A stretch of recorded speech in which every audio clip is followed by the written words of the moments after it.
Salut tous dans le nom précieux de notre Seigneur et Sauveur Jésus-Christ. Amen.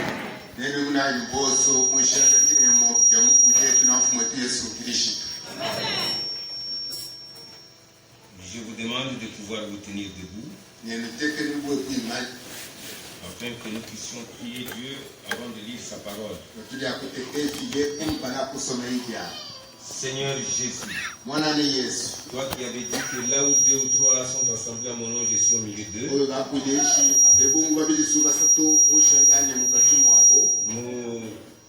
Nous osons croire que tu es déjà au milieu de nous. Parce que tu es fidèle à ta parole. Donne pas ta grâce, Seigneur. Bénir cette partie qui est celle de l'écoute de ta parole. Alors que nous nous sommes rassemblés ici comme des chrétiens. Et sans la parole, on ne peut pas faire quelque chose de bon. Nous avons besoin de ta parole. Au nom de Jésus-Christ. Amen. Nous ferons notre lecture dans le psaume 119.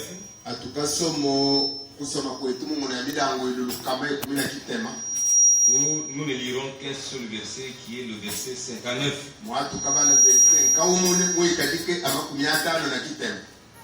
Je lis.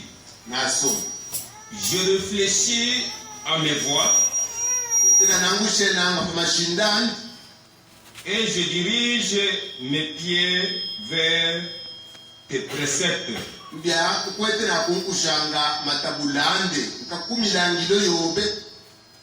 Dans la version d'Albi, c'est j'ai pensé à mes voies.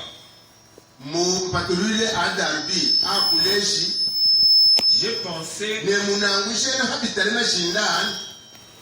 et j'ai tourné mes pieds vers tes témoignages. J'ai tourné mes pieds vers. Que le Seigneur bénisse et écrire sa parole. Vous pouvez vous rasseoir. Cette nuit, il y aura 4 intervenants. Je suis le premier pour les introduire. Parce que j'aurai aussi le temps de vous conduire dans des prières et autres choses.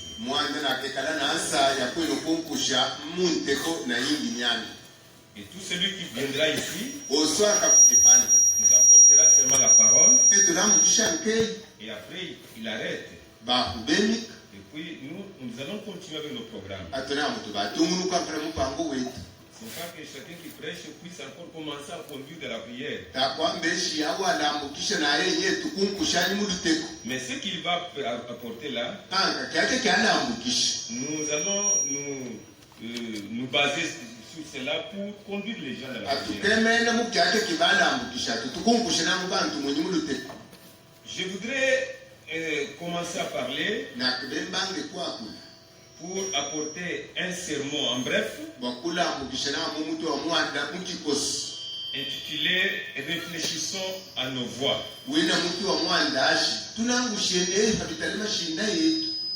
Nous sommes arrivés à la fin de l'année. L'année 2021 s'achève déjà.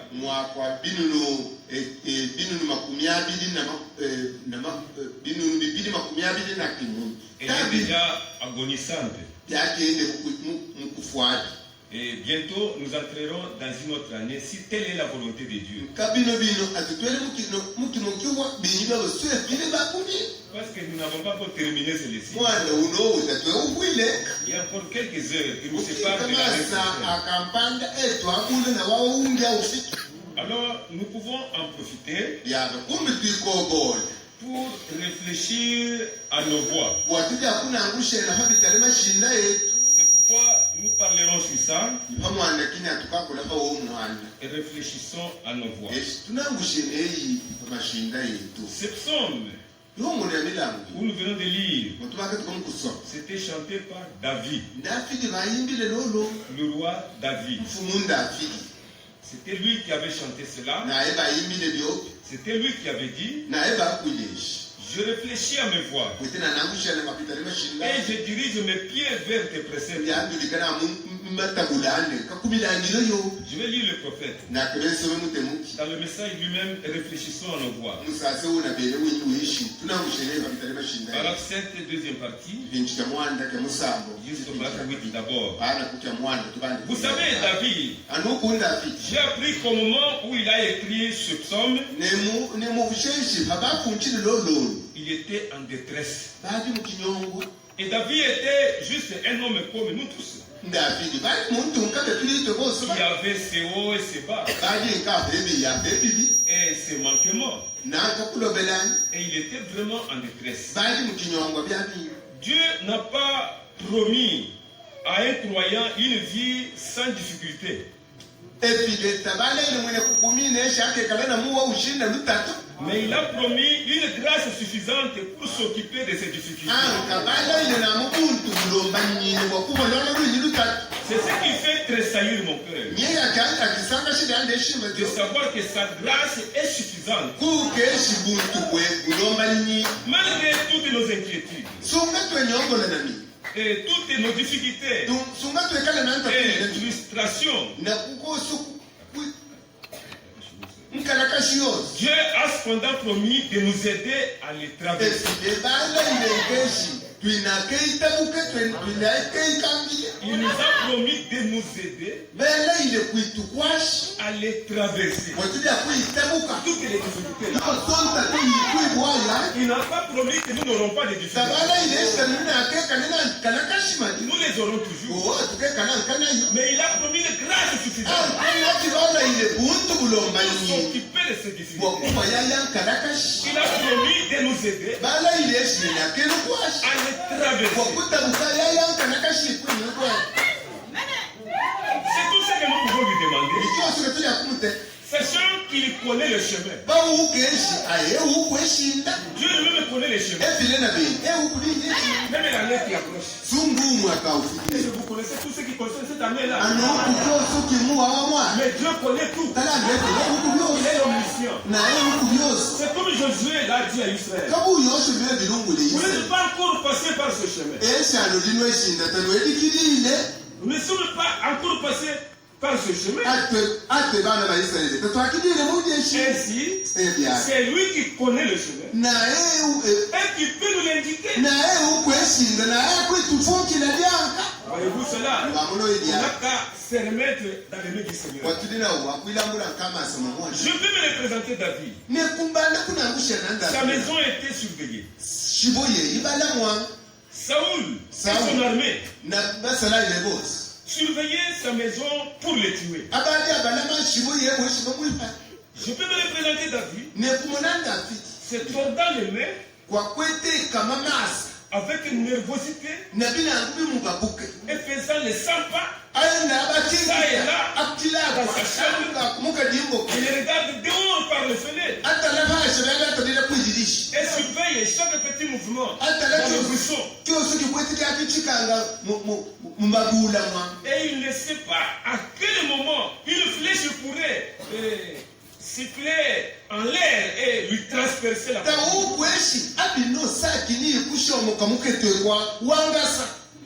Il était en détresse. Il était en difficulté. Et c'est à ce moment-là que ces paroles lui sont venues à l'esprit. Quand je pensais à mes voix, je tournais mes pieds vers tes témoignages. David était en détresse. C'était pendant ce temps-là que ces paroles lui vinrent à l'esprit.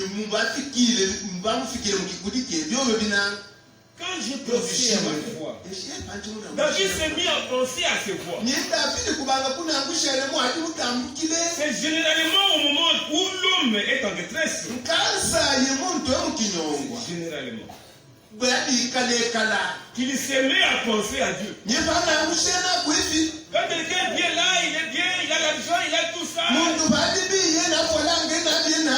Là, il ne pense pas à Dieu. Mais une fois en difficulté, où est cette église-là? Où Où est cette église-là? C'est généralement au moment où l'homme est en détresse qu'il se met à penser la vie. C'est bien dommage que nous ayons à attendre d'être en détresse pour pouvoir penser à lui.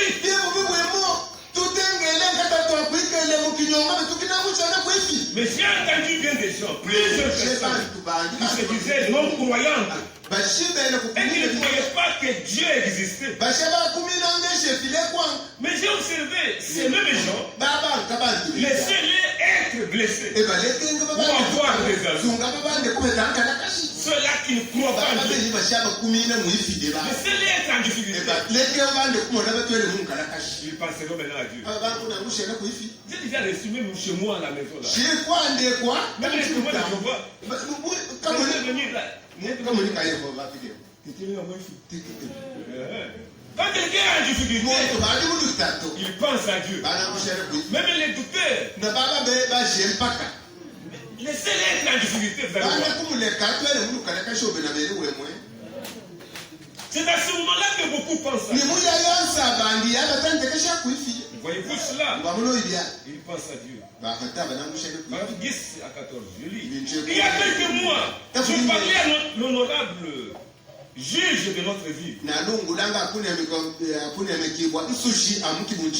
C'est qu'il y avait un garçon qui était en problème, qui était inculpé pour vol d'une voiture.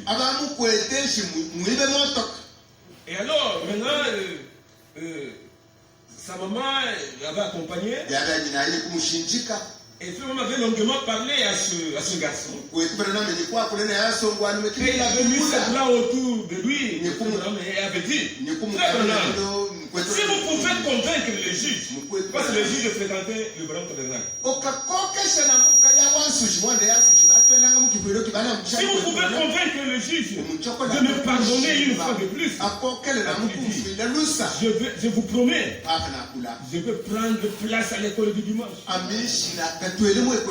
Je serai là toutes les fois que la porte s'ouvrira. J'ai dit mon fils. J'ai demandé au juge beaucoup de faveurs. Tu dois savoir tu dois savoir qu'il a prêté serment. Il doit rendre justice. Mais je vais lui parler. Je vais partir. J'ai dit au juge, votre honneur, ne serait-ce pas possible que vous pardonniez ce jeune homme une fois de plus? Il m'a dit qu'il ferait telle chose. Je n'ai pas oublié ce qu'a dit le juge. Il s'est levé derrière son bureau. Il est venu juste là où j'étais. Il m'a pris par la main. Et je me suis levé. Il a mis ses bras autour de mon épaule. Et il a dit, Billy, chaque homme que je condamne à la prison veut devenir prédicateur.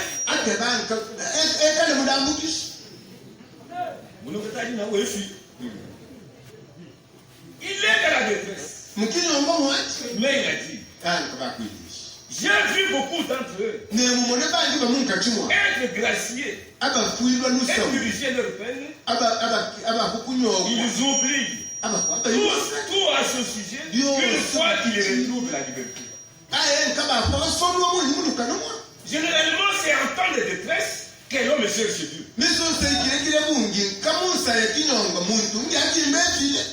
Non, priez pour nous. Priez pour nous. Oui. Israël, lorsqu'il était en détresse, c'est alors qu'il cherchait Dieu.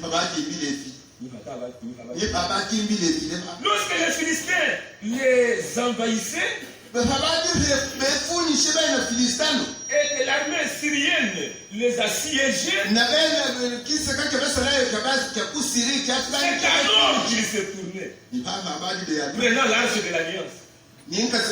Ça faisait sortir la faisait sortir. Chanter des cantiques et offrir des sacrifices. Mais alors, lorsque Dieu les bénissait, tous leurs besoins étaient comblés. Il est retourné comme la truie à son mourvier. Et le chien à ses vomissures.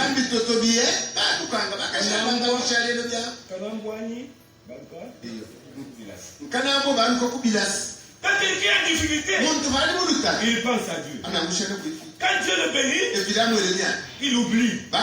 Et il retourne comme la truie à son bourbier. Et le chien à ses vomissures. Il semble tout simplement que c'est la tendance des êtres humains de devoir être poussé de force dans quelque chose. D'être poussé à adorer le Seigneur. Non. Il ne faut pas attendre les difficultés pour adorer Dieu. Quand vous êtes en difficulté, là vous adorez. Dès que Dieu vous bénit, vous retournez donc. C'est comme ça, c'est ça la manière des gens. C'est ça la manière des gens. Continuons à agir de cette manière. Et très souvent, quand les gens sont à l'article de la mort, c'est alors qu'ils pensent à Dieu. Les gens là qui sont des athées, des gens qui ne croient pas même à l'existence de Dieu, une fois à l'article de la mort, c'est alors qu'ils pensent à Dieu. Allez me chercher un pasteur. Allez me chercher une église qui a la chaleur.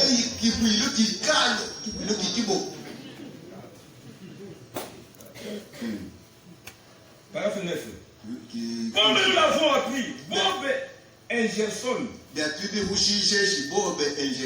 pendant qu'il était à l'agonie de sa chambre, dans sa chambre d'hôpital, s'est écrié.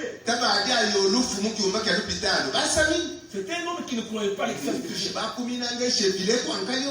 Mais maintenant il était dans la chambre, dans sa chambre d'hôpital. Il s'est écrié. Oh Dieu, il existe un Dieu. Et pitié de moi. Vous pouvez bien faire des déclarations audacieuses pendant que vous vous sentez en forme. Mais lorsque la mort approche et vous allez changer d'avis. Vous allez changer d'avis. Dans ma vie, j'ai vu beaucoup de ces gens qui ne se souciaient pas de l'église, qui ne se souciaient pas de Dieu, ni de rien qui soit juste. Mais laissez-les simplement être dans la détresse et que le médecin dise un cancer est en train de te ronger. Ils se mettront immédiatement à chercher quelqu'un pour prier pour eux. Dieu a un moyen de vous amener à le reconnaître. Vous voyez, réellement, Dieu existe. Dieu existe. Mais n'attendons pas seulement le moment de détresse ou le temps de la mort. Lisons dans Pousser à bout. Pousser à bout, au paragraphe 46. À l'heure de la mort, j'ai entendu des gens dire des choses qu'ils avaient gardées secrètes dans leur vie.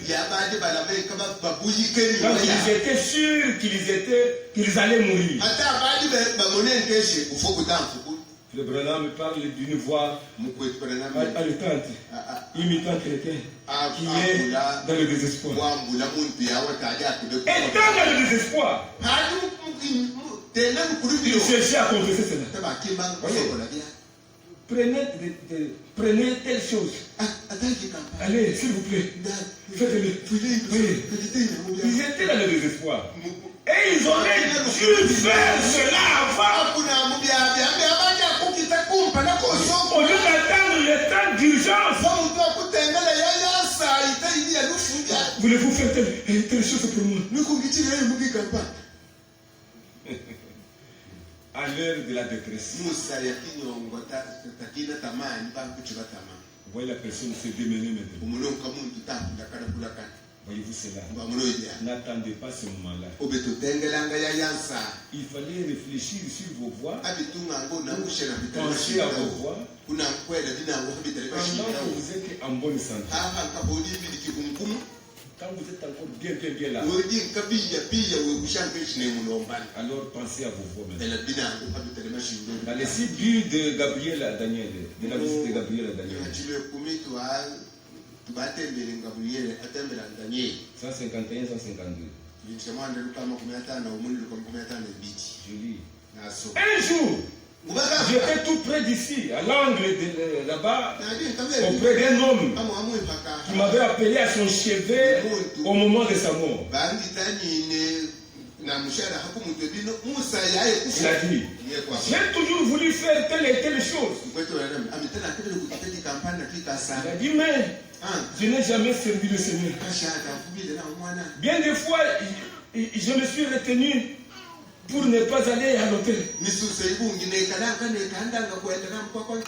Il a dit, frère Branham, priez que Dieu laisse ma petite fille réparer les choses que j'ai faites.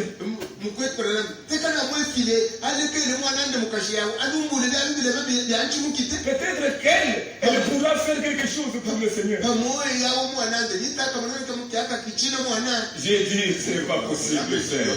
Les choses que vous auriez pu faire, c'est perdu. Il faut penser à vos voix pendant que vous êtes bien. Même cette nuit, pensons à nos voix. Jetons un coup de regard à notre parcours de l'année qui vient de s'achever. Qui s'achève d'ici. N'attendons pas le moment de la mort. C'est maintenant le temps où nous devons réfléchir à nos voix. N'attendons pas le moment de la mort. C'est maintenant le moment où nous devons penser à cela. Comment avons-nous marché durant toute cette année qui s'achève? Comment avons-nous vécu? Comment avons-nous servi le Seigneur? Comment avons-nous vécu? Quand nous étions bénis tel jour, comment avons-nous vécu? Et réfléchissons à nos voix. Réfléchissons à nos voix. Il y avait un homme du nom de Jacob. Il avait trompé son papa pour avoir le droit de naissance et être béni. Maintenant, après avoir trompé, et qu'Ésaü, son frère, ait perdu cela, il avait fui. Un jour, là où il était parti, il avait eu des femmes et il avait eu des enfants. Et des jours après, il a appris que Ésaü venait. Vous trouverez cela dans Genèse 33. Vous allez lire là-bas. De 1 à 4. Donc tous les chapitres.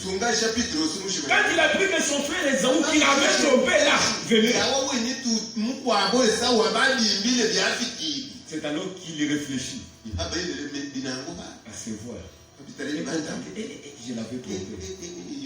Comme il vient là, si je ne faisais pas quelque chose, je cours le risque C'est ainsi qu'il avait cherché des stratégies à faire pour apaiser le cœur de son frère. Commençant par lui envoyer ses enfants, des présents et ses femmes.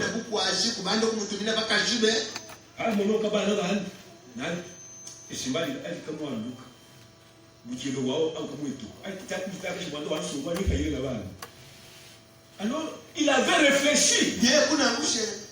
C'est comme David. Dans 2 Samuel chapitre 12. Après avoir commis adultère avec la femme d'Uri, il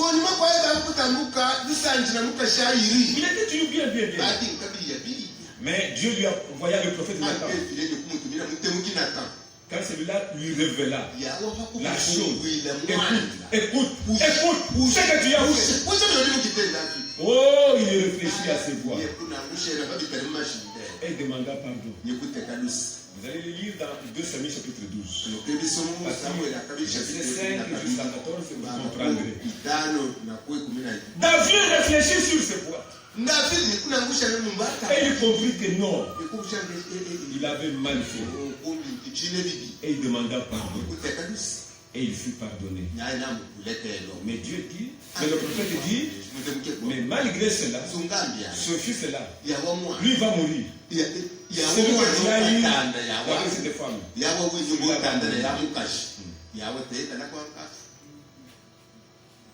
Quand il comprit, quand il réfléchit sur ses voix, alors qu'il s'était repenti. Mais Job était en difficulté. Il est en difficulté.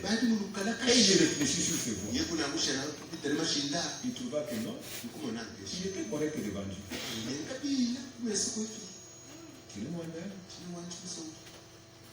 Vous devez réfléchir sur vos voix. Quand vous êtes en difficulté, malade, vous ceci ou cela,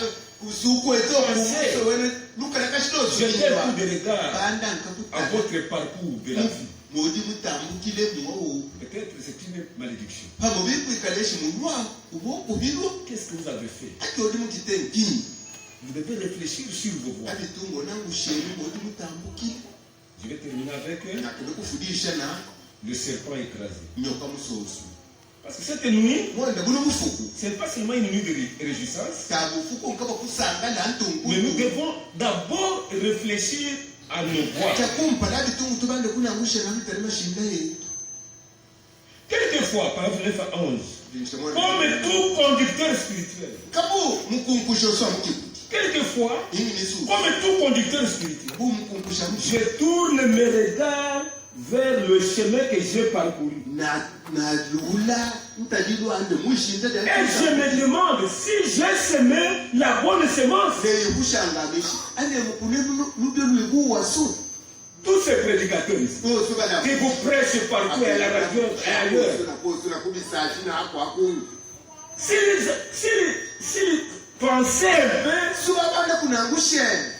s'ils jetaient un coup de regard vers le chemin qu'ils ont parcouru, et se demandaient s'ils ont semé la bonne semence. C'est ce que doit faire tout conducteur. Et j'ai semé la bonne semence.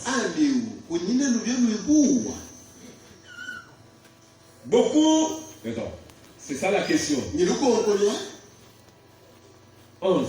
C'est ce que nous aimons tous voir. Quelque chose que nous avons fait et qui pourra faire du bien aux autres. Que je fais de bon dans ma vie. Peut-être vous vous réjouissez seulement parce que Dieu vous a donné ceci, il vous a donné cela. C'est bien. Mais la vie que vous avez menée cette année-ci, jetez un coup de regard et réfléchissez sur vos voix. C'est ce qui va vous aider. Nous devons réfléchir sur nos voix. Nous voulons tous entrer en prière et jeter un coup de regard à nos voix. C'est ce qui va nous aider maintenant à tourner nos pieds vers ces préceptes.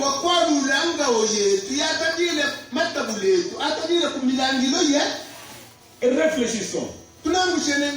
Si nous pouvons nous incliner afin de réfléchir à nos foi.